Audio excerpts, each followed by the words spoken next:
Good morning everyone and welcome to Total Picture Vlogs. This week I'm going to meet up with some of the guys on our farm team to go over some of the things that they're working on right now to get ready for the planting season. So we'll just jump right into it.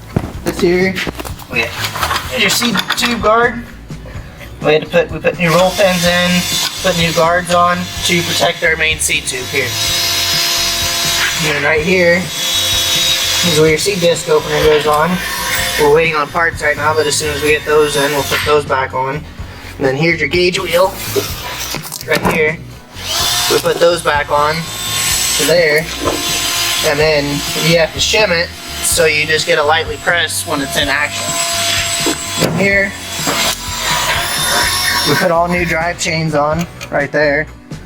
And then this airbag here is your lift assist, so it lifts the bags, that lifts the row units up. And then here, we also put new fertilizer, or not fertilizer, but insecticide chains on.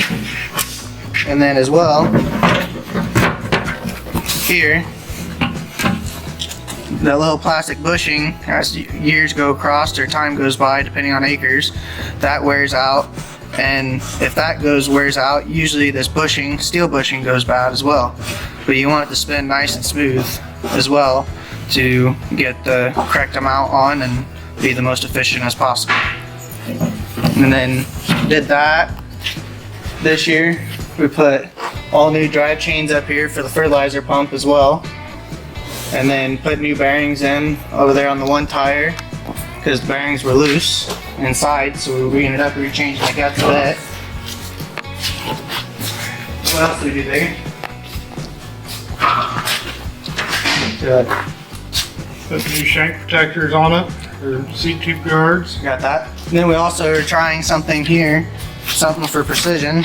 We're trying the new spiked wheels versus just the regular old style closing wheels. We have two different kinds. We have the Yetter kind, and what was the other kind? Arrowheads. Arrowheads. So this year we'll see who really has the best products. So after they gave me kind of a rough overview of everything they had done, Skippy asked if I would like to see the difference between some of their good parts versus their bad parts, just to see why we have to replace them. So here's him showing me the difference between a good disc and a bad disc. Brand new measures 15 inches. And you put one of these here on there, and it measures below the specs for us, which is 14.5, so we change them. Thank you guys for watching this week's video, and thank you to Brandon and Caleb on the farm team for giving me a tour of everything that they've been up to get us ready for the planting season coming up. I know they have a lot to do and not a lot of time, so I appreciate them taking a minute to show me what they're up to. So if you like this video, please give it a thumbs up and subscribe to our channel. And if you want more content from Total Seed, you can find us on Facebook, Twitter, Instagram, LinkedIn, and TikTok. For now, we hope you enjoyed this video, and we'll see you on the next Total Picture Vlog.